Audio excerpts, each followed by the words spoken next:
Welcome to Megazord Radio. It's the show where we watch, recap, and rank episodes of the Power Rangers television franchise. I am your host, Riely. Of course, joined? That's not a word. Of course, joined by my wonderful co-host, the man, the myth, the legend, the British Nightster, folks, is here with us today. Hey guys, yep, I am joining the cast today. Yep, glad you could join us. Love to join things. And now let's all join hands and sing a song. Anyway, welcome to Megazord Radio. We're here to talk about some Power Rangers today.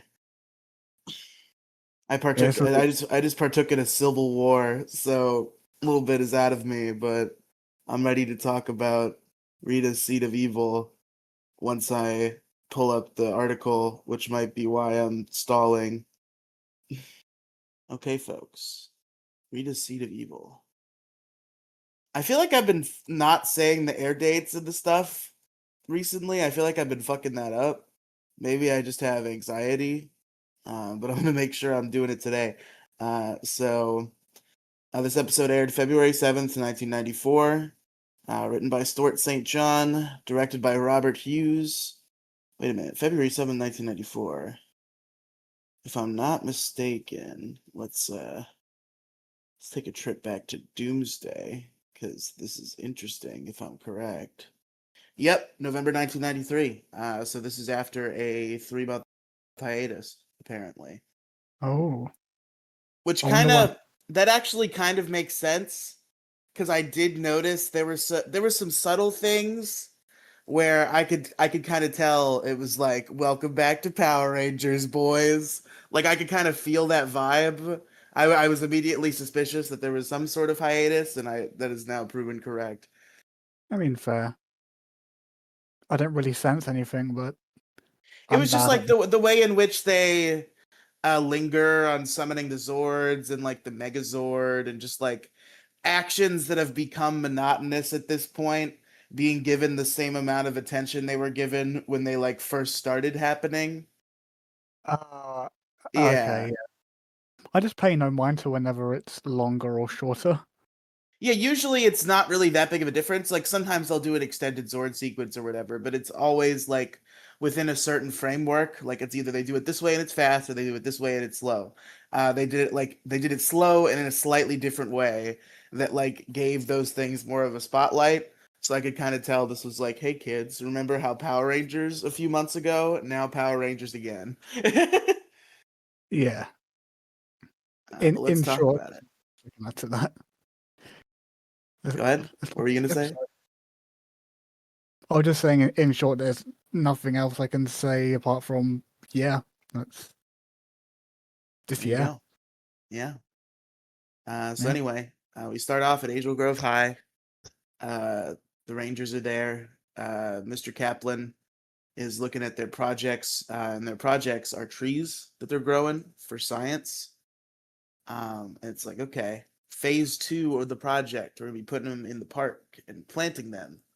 And Zach's like, hell yeah! If we plant a tree, it'll provide oxygen and clean air. Kids, think about that, kids. How trees are really good, kids. Hey, hey kids, don't forget that planting shit is good, Planting kids. stuff is good. And then Billy's like, yeah, kids, when rainforests are being destroyed, every tree planted counts. Children at home. Yeah. But this is a kids show, so we need to give a good message to the kids watching. You see, Power Rangers, the thing is, Power Rangers has told morals in subtle ways on occasion, but 90% of the time, when Power Rangers is trying to teach you a moral besides the general moral of teamwork, good, evil, bad, it's so in your face. Yeah, I've definitely felt that. But regardless, Bulk and Skull have their own trees, and they're like, we got better trees than you. Fuck you. We're the best at planting trees. And they kind of argue about that for a while. But then I'm trying to figure out who went over there to get the tags without having to read the whole fucking article, and I don't have any reading comprehension right now. Uh, 1 second, I'll get there. yeah, I was Kimberly, trying it to. was Kimberly. Yeah, Kim. Yeah, Kim walks over, and she reads the tag, 100% pure baby plastic trees, 1995, and Skull and Bulk are humiliated. Bulk's like, I thought you removed the tags. I told you to remove the tags, Skull. And he's like, I thought I forgot something. And was it And just then, me, or in, or good. in that scene, did Bulk not give off a bit of Jack Black vibes? A little, I mean, I feel like he kind of always does. I think Paul Schreier and Jack Black are pretty similar comedic actors. Like something in the way he was speaking in that scene in particular, I was just like, wait, he reminds me of Jack Black. Like the nerds, so absurd. How does the garden grow? Like that kind of silly shit. Yeah, exactly. Yeah, that's fair. But then somebody's painting. Bulk falls into the paint. It's gooping time. We all know Um, how Bulk and Skull interactions end. with Bulk getting gooped. And he gets gooped with green paint. So Zach says that's the closest he's ever gonna get to having a green thumb. But Uh, Jokes. humor. Humorous. So we cut up to the moon. And Rita's like, you want trees, do you? I'll give you trees. I'll give you Octoplant. He's evil and bad. Ha ha ha. So that's gonna happen, and that's unfortunate for the Power Rangers and Angel Grove at large. So the Rangers, they're going to the park. They're planting their trees. Billy's got some special fertilizer that's gonna help them grow.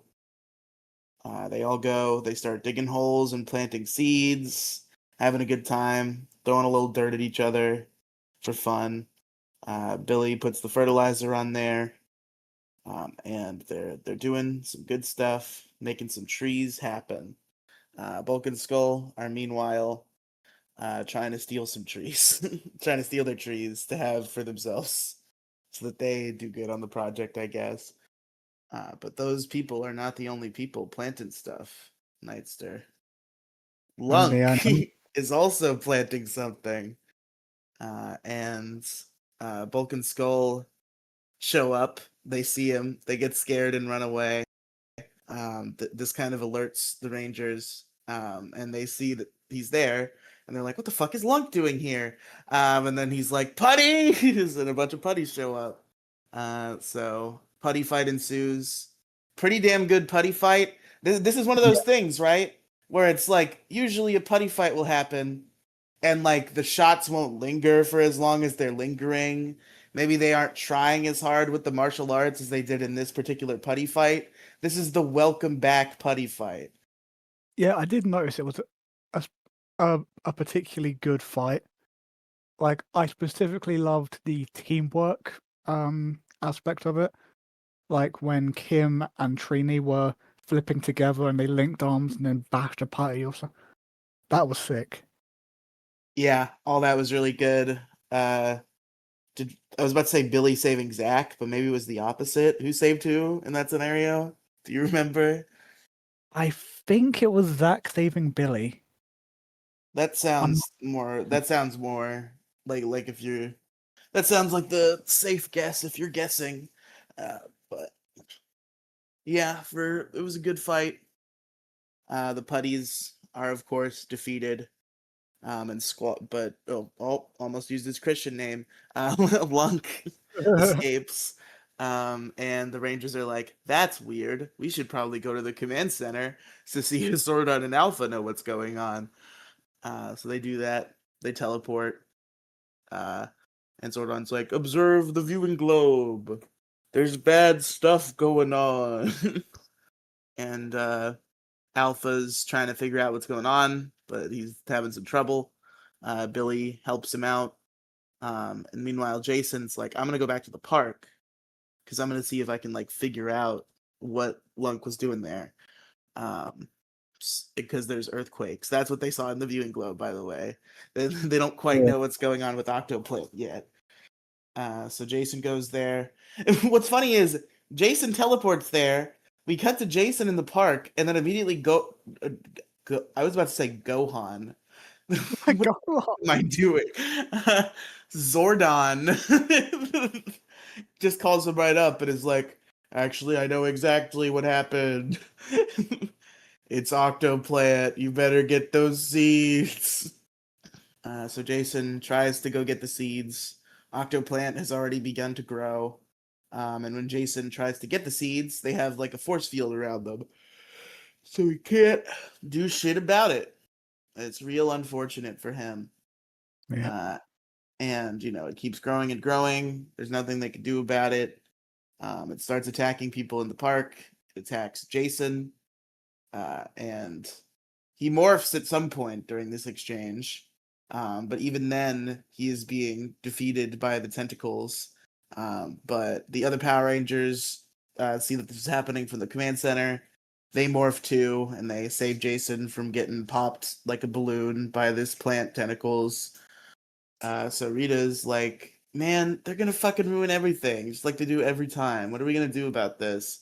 And Goldar's like, "I'll get him." And Scorpina's like, "Me too." And then they're like super putties also. So it's a big old fight, big action, fighting all the putties, fighting fucking Goldar and Scorpina. Fight, action. And I wonder if even like the Jew 2 footage was geared in this way. Because I'm pretty sure this is Jew 2. Let me confirm that there's not any Source Sentai episodes here. Well, there is, but they're all episodes that we've already... Or hold on. Geki Slash Your Tears. Okay, this might not be Jew 2 yet. Yeah, okay. Not Jew 2 quite yet. They got a couple more Jew Rangers to put out. So it just so happens that this is a particularly good episode of Jew Ranger for its action choreography as well, so it fits. Ah. I was thinking, like, I don't know why. I'd always had it quoted to me as if the Jew 2 footage started right after Doomsday. But like I know there's 50 episodes of Jew Ranger, and Mighty Morphin through Doomsday only encompasses 40.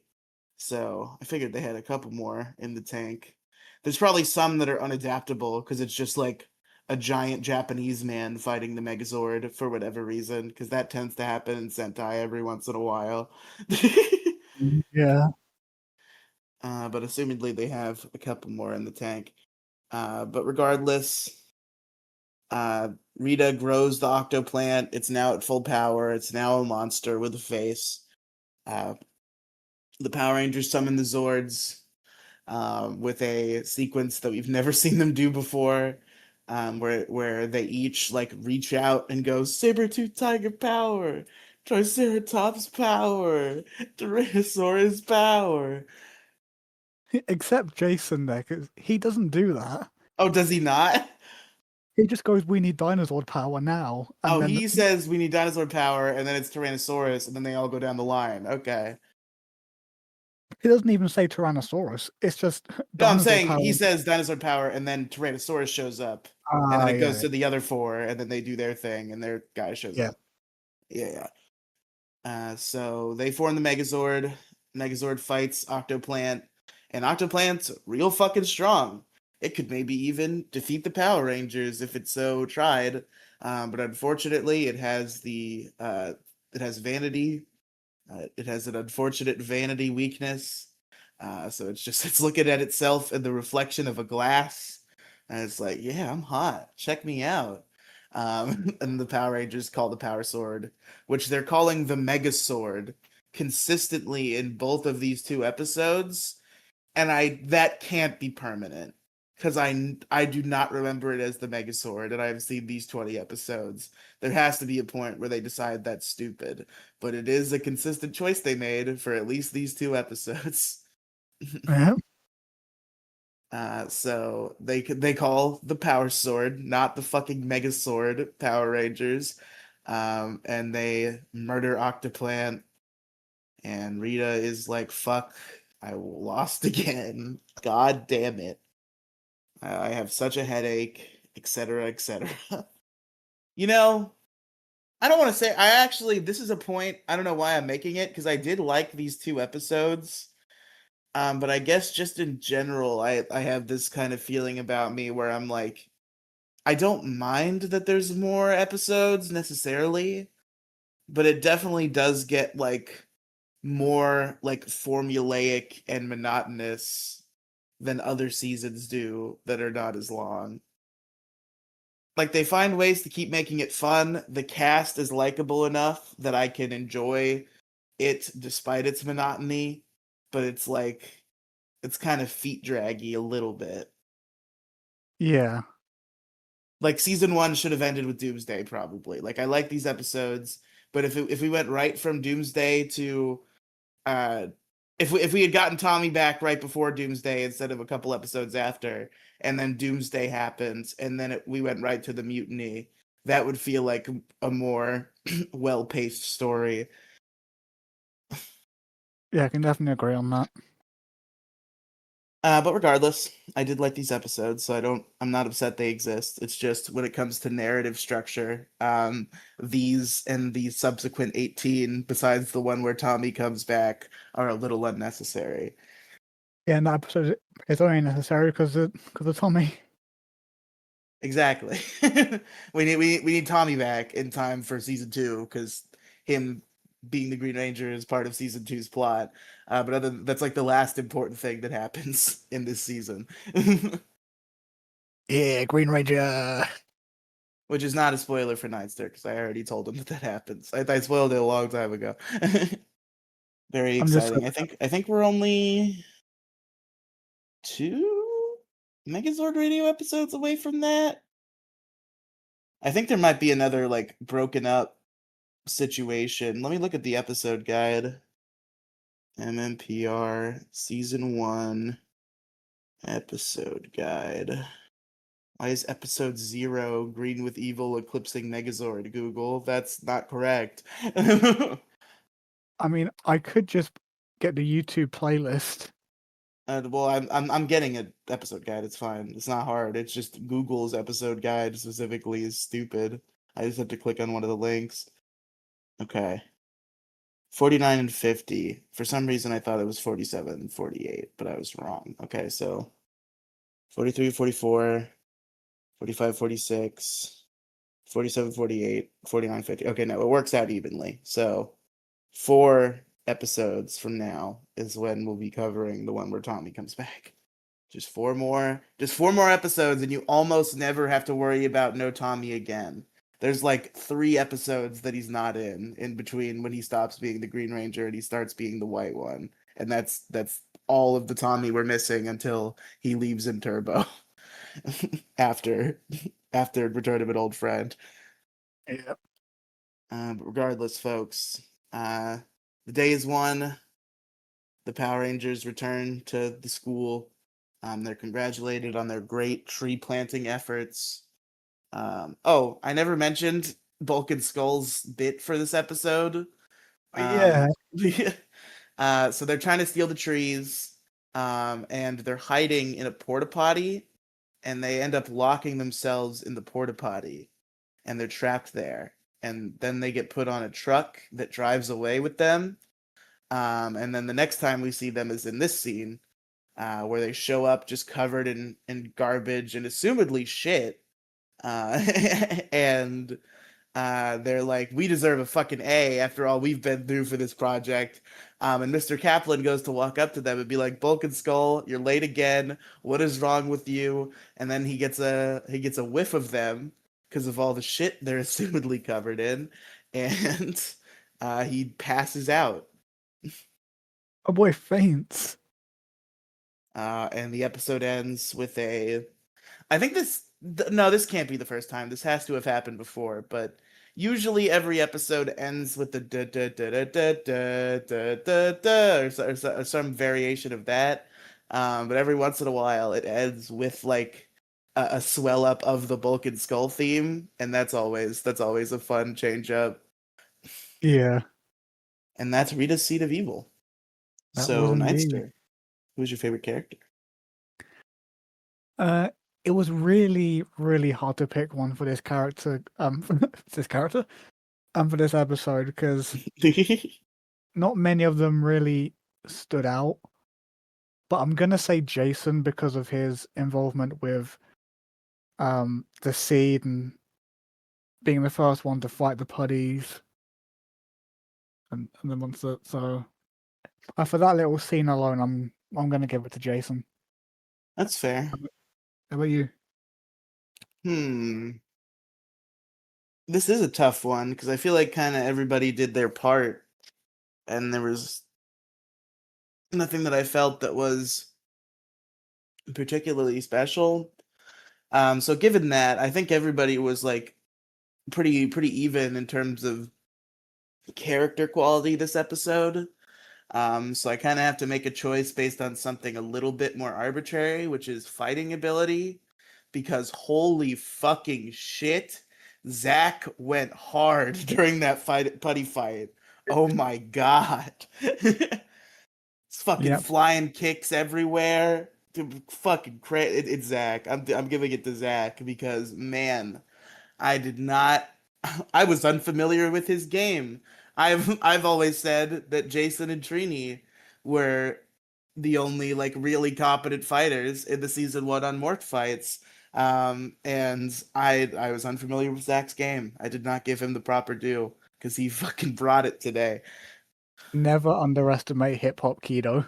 It's true. So yeah, I'm gonna give it to Zach. What about your favorite scene? As much as I want to give it to the Turdis scene, it it just has to go to the unmorphed fight. It was so fucking good. Unmorphed, yeah, it's got to be the Unmorphed fight.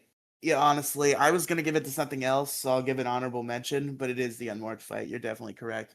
But my honorable mention is I liked Jason versus Octoplant. Like I liked we don't get to see the Rangers morph alone very often at this point in the show, except for Tommy, I guess. But other than that, um, so it was nice to see Jason morph into action on his own, have a little battle, get put in a tight spot, and then his friends come to save him. I just think it was a well structured scene, and I quite enjoyed it. But you're right, the putty fight is the best part of this episode. Yeah, absolutely. And now we got to rank it, which is pretty good. I don't know if it's the best, but it's pretty good. I should probably share the document with you now because I forgot that your shit wasn't updated. I meant to do that at some point this week, but Yeah. didn't. What happened with that is I didn't do that. Yeah. That's what happens. Sometimes you just either forget or laziness takes hold. Well, it's kind of a combination of both where like when you first like when I it's like I could be just doing this right now a week in advance, but like I'm too lazy. I'll do it later. And then later you forget. Yeah, exactly. In a perfect Or you just world where your memory is perfect, you would do it later, but it just goes out of your brain. and sometimes for me it's like, oh, I forgot to I'll do it tomorrow. Then tomorrow comes, I was like, oh, he's offline now. Oh, I'll do it tomorrow. Oops. Okay. Mhm. And then that tomorrow I forget entirely and it just keeps going for different reasons. Okay, I'm looking here. Where does my brain first say maybe this one is better than that one? Let's have a look. What happens? Okay. I think it's better than the Spitflower, confidently. So to start there, number 17 at the lowest. Is it better than the Rockstar? I don't remember what happened in the Rockstar. I remember that there was a guy named Um, the Rockstar. Oh, that was the one with Jeremy, right? yeah, it was Jeremy. Yeah. Do I like Jeremy more than I like this? I might. like with the mirror and everything. And like there was that fun fight in the pool area. And I think Um, Scorpina had quite a, a large part in that episode. yeah, I don't think it's better than the Rockstar. I think it's our new number or new number 18. I said 17 at the lowest before. I was speaking wrong. New number 18, I think. Yeah, I'd agree. It's coming in at the new number 18. Rita's Seed of Evil.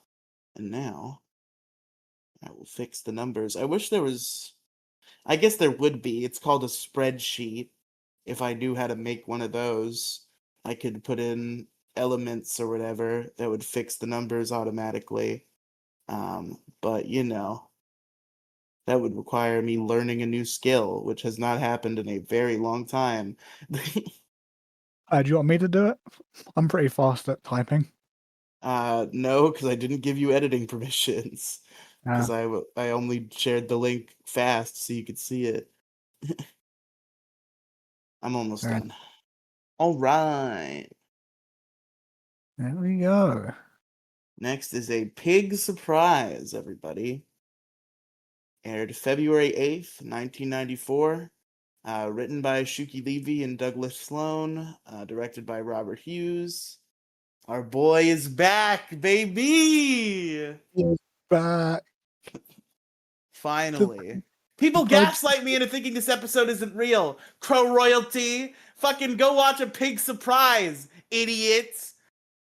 I think we had this argument on the podcast before. Me and Crow did, and I've talked to other people too who will gaslight me into thinking there's not a second Pudgy Pig episode. There is. We know it to be true now.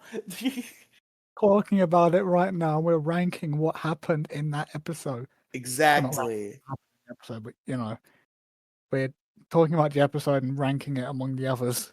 Yes, we did not invent this episode. I did not write a fan fiction episode of Power Rangers and force Nightster to pretend it was real.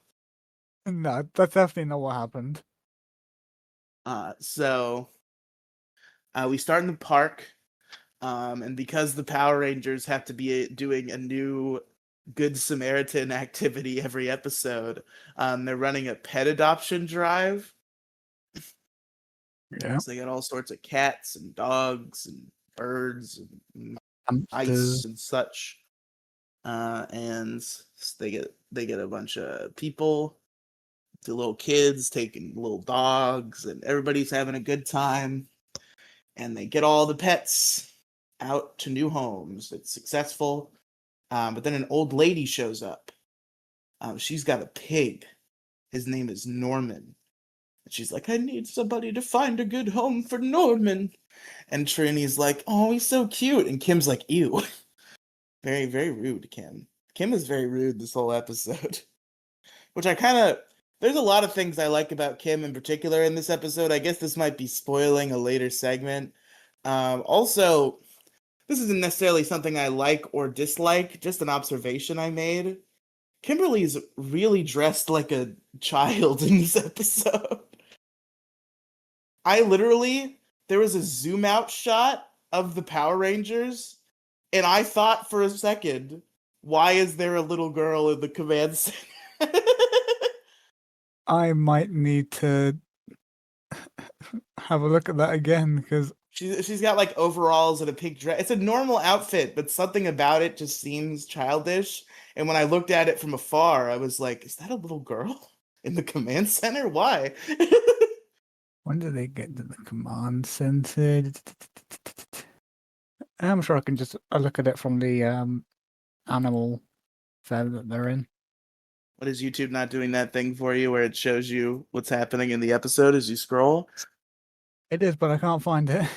Oh, okay. Okay, yeah. I think it's how high the jeans are. That might be.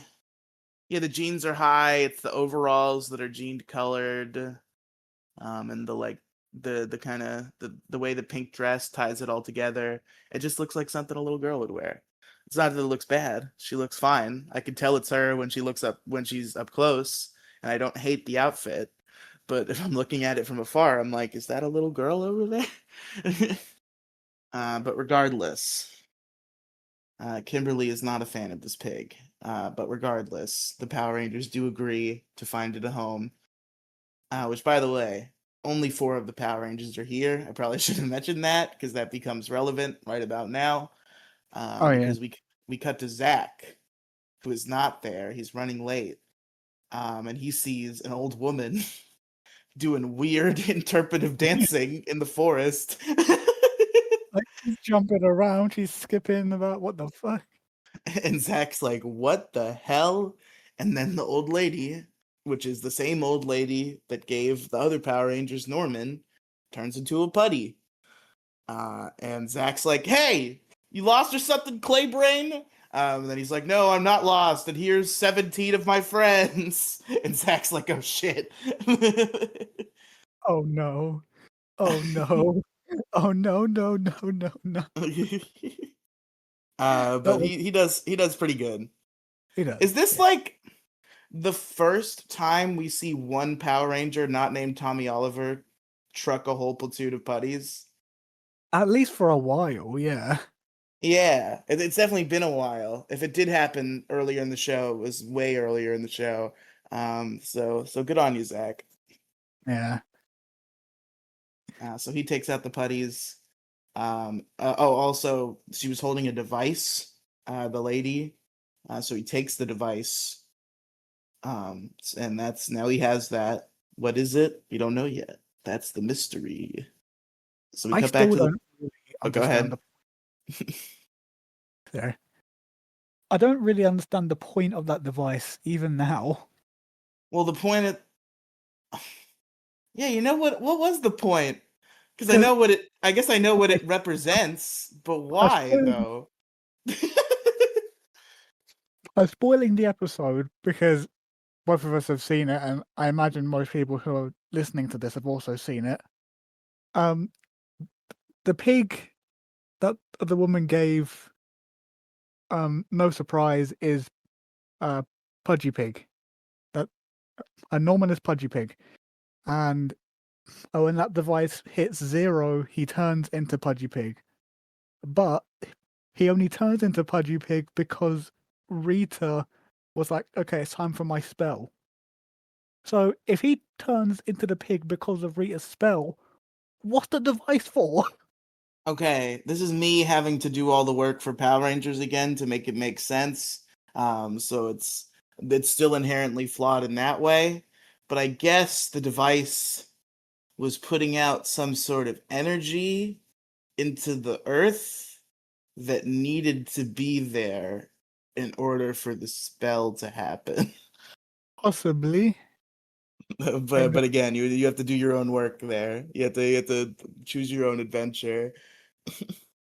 So adoption day is pretty much over. Only Norman remains.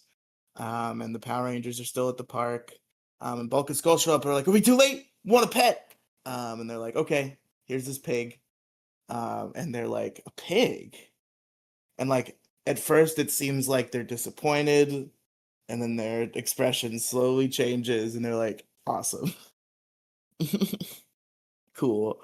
So now Bulk and Skull are in possession of Norman, the pig, who was given to them, who was unbeknownst to the rest of the Power Rangers, given to them by a putty. So obviously there's some bad stuff going on with it, as Bulk and Skull will soon learn. So they show him off at school the next day. They're like, check out our cool pig. He's eating popcorn off the ground. Skull has a book about pigs. And he's like, pigs are like really smart. Bulk's like, okay, roll over, sit. And it's not doing any of that. And then he's like, stand there and ignore me. And he does that, technically. So he's like, yeah, smart pig. Smartest pig ever. Love my pig. Yeah. Just ignore me. Awesome. The pig turns to him and says, bitch. That's what I just had an experience with pigs. So fucking I belly laughed for like 10 minutes last night because somebody posted on Twitter a 2-second clip from Sabrina Carpenter's new music video which seems to be a sort of anti-men song that she's doing, probably because her boyfriend sucked and cheated on her or whatever. And at some point in the song, she just says, "Hey men," and it cuts to a couple of pigs, and then one of the pigs says, "Bitch."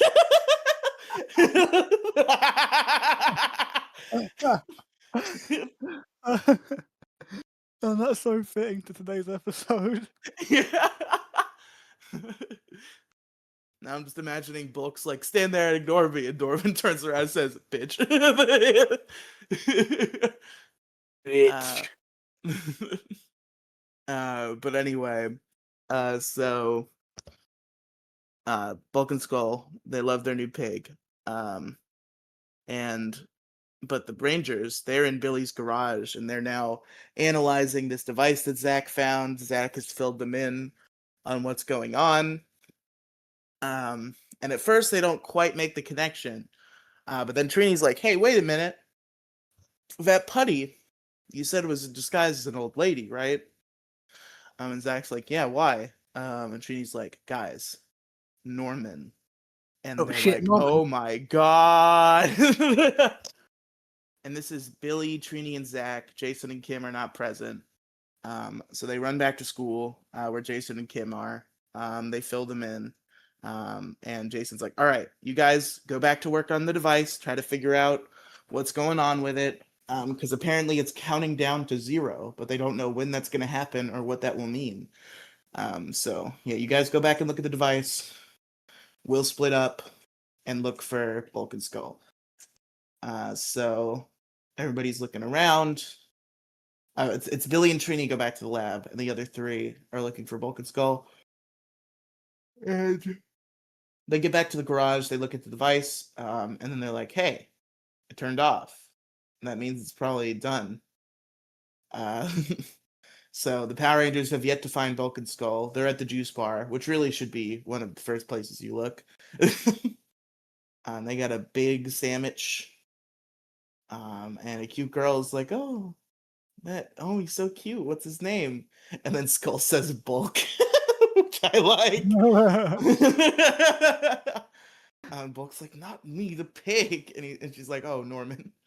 And the girl is petting Norman, giving him some attention, and then suddenly, Pudgy Pig, folks. Hey, pig. He is back, and he's hungrier than ever. Which really isn't true, because all we see him eat is one sandwich. But regardless, Yeah, he's a hungry boy. He needs his sandwich. he needs a sandwich. All he wanted was a sandwich, guys. So the juice bar is evacuating. Zach arrives. He's seeing what the commotion is. And he's like, "What the fuck, Pudgy Pig?" And there's Bulk and Skull. Bulk and Skull cowering with their sandwich. And Zach's like, "Give him the fucking sandwich." "What are you doing?" And Bulk's like, "No way. I haven't eaten all day." And I think he says "I haven't eaten since breakfast," which is even funnier. Yeah. And then Skull's just like, "Yeah, me either." So Bulk gives him a little piece of the sandwich, and Zach's like, "That's not gonna stop him." So Bulk reluctantly gives up his whole sandwich. And they leave, Bulk and Skull. And then the thing happens that I DM'd you about that made me violently laugh for a very long period of time. Pudgy Pig just says, "I'm vapor," and then turns into vapor. "I'm vapor. Vapor." Okay, that's not what I thought you were laughing about then. What did you think I was laughing about?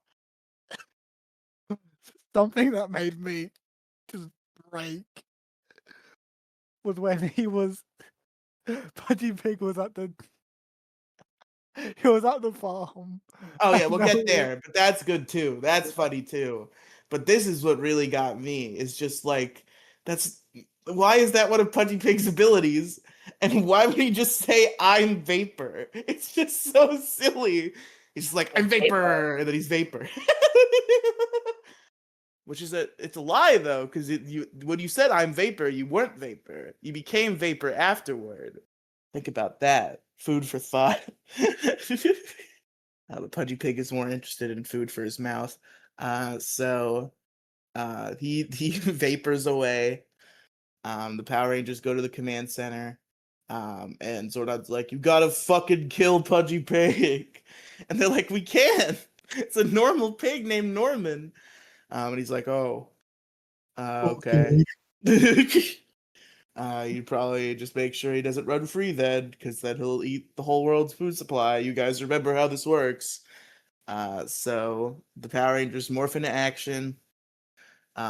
They try to fight Pudgy Pig off, but he vapors again. I vapor. I'm Vapor.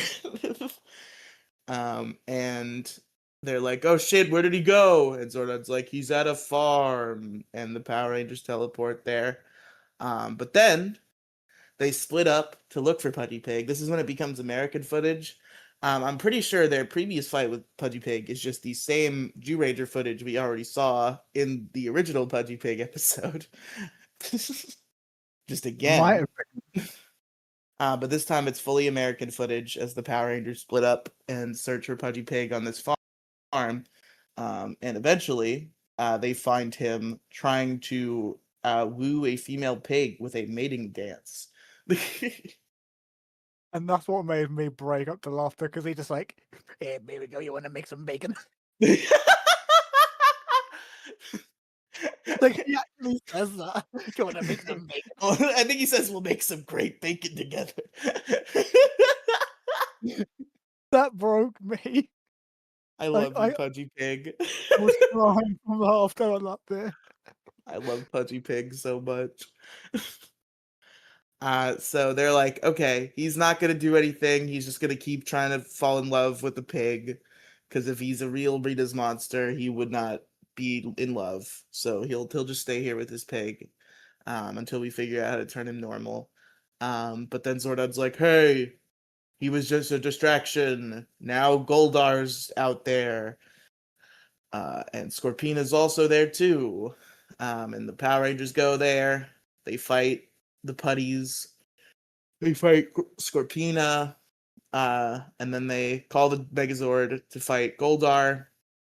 And of course, we all know how all fights with Goldar ends, because Goldar never dies until Goldar does die way, way, way later. So they try to power sword him, but he teleports just in time.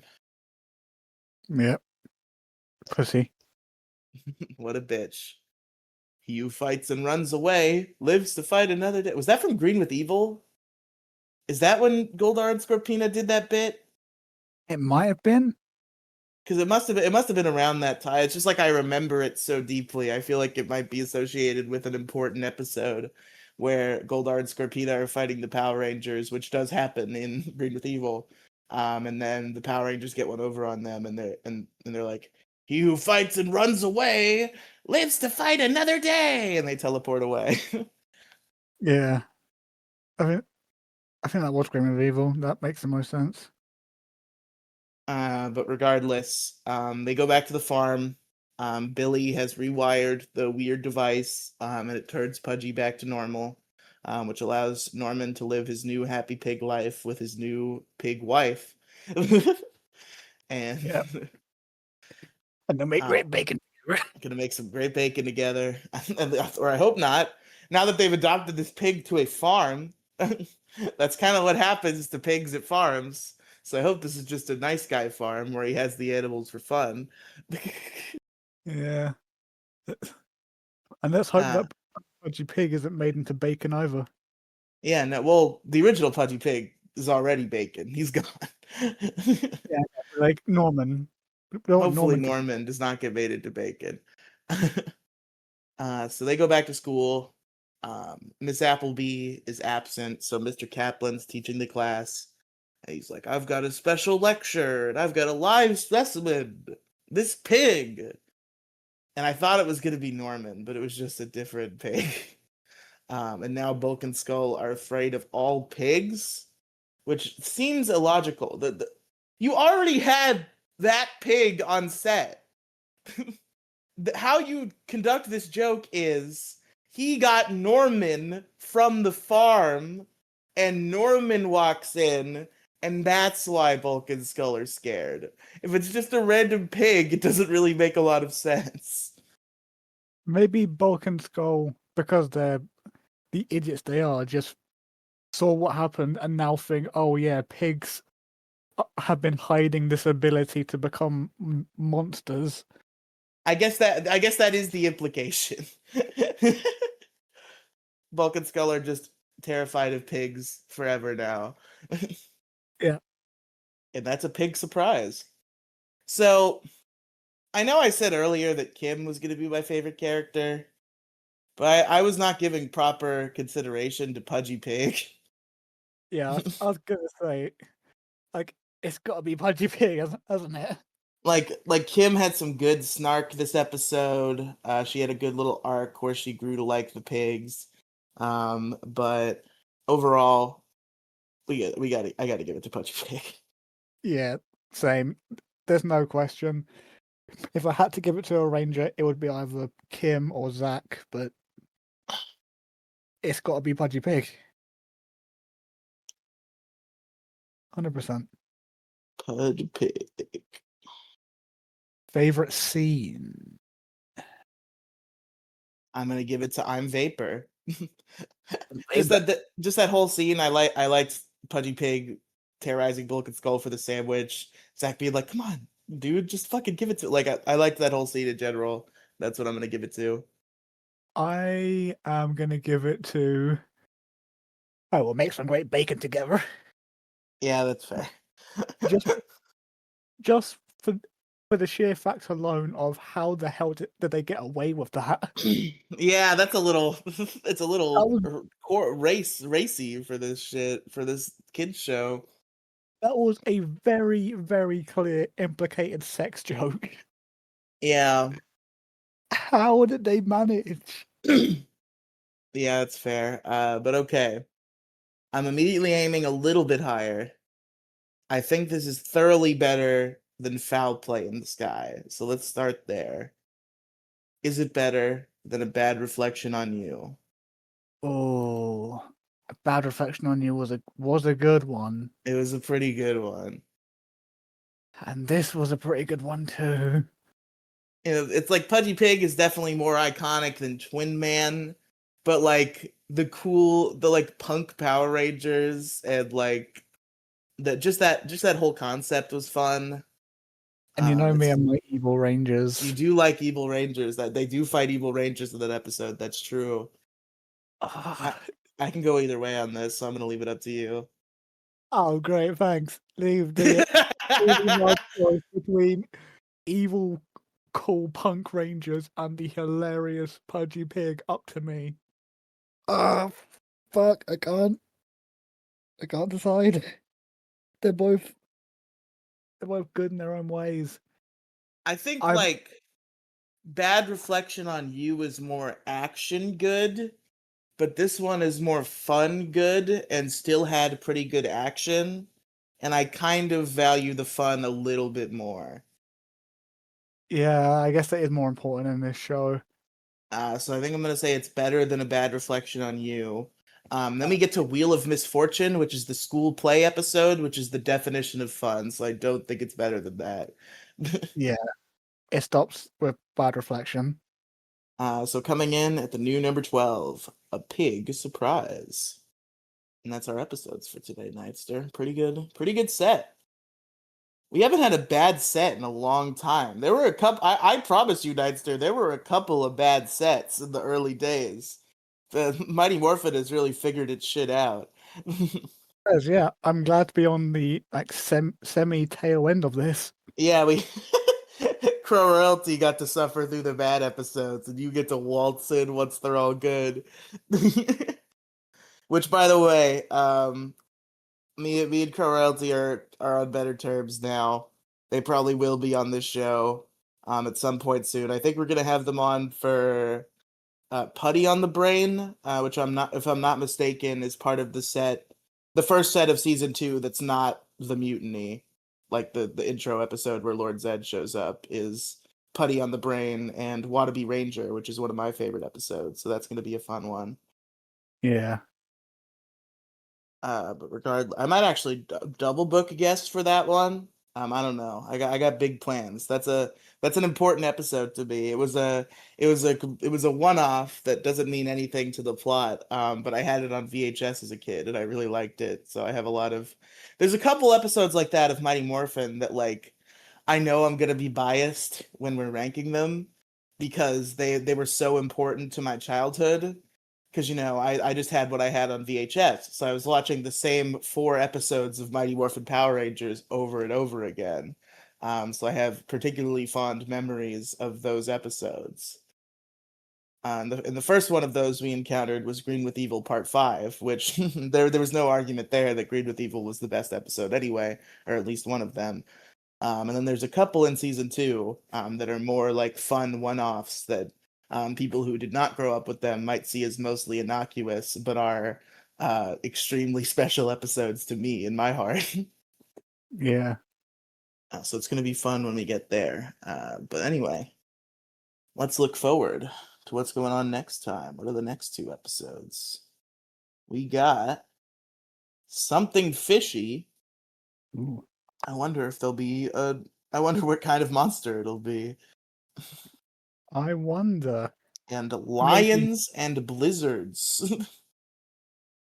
I wonder what kind of monster there'll be in that one. Yeah, I don't know. Well, given this picture that I'm seeing, you'll be half right, and the other half will be like, "What the fuck?" But you'll see that next week. I guess we'll have to find out what he means. Yeah, that's a little teaser for you. But folks, I think that's about it for today. How long did this one clock in? We've been struggling to hit the hour, which is fine.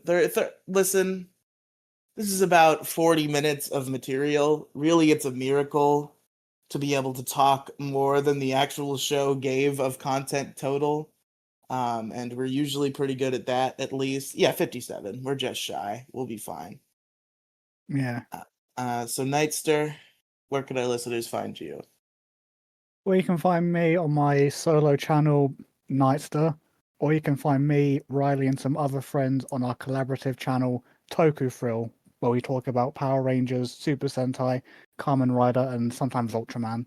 Which is now more important than ever, folks, because before that channel was just getting very occasional updates. But now, folks, every week we're going to be there reviewing the new episode of number 1 Sentai Go Jujer. So if you want to get in on that, that's where you find it. Tune in, yes. But folks, I think that'll be about it for us today. So for Megazord Radio, I've been Riely. I've been Nightster. I just stubbed my fucking toe. Fucking shit. And until next time, ow, I can't even deliver the statement. And it wasn't even the toe itself, it's my super long toenail that I already should have snipped off. So it's like, it just pulled at the fucking nerves of my toenail area. That sounds painful. It's very painful. So until next time, we're morphing out of here. It's morphin' time!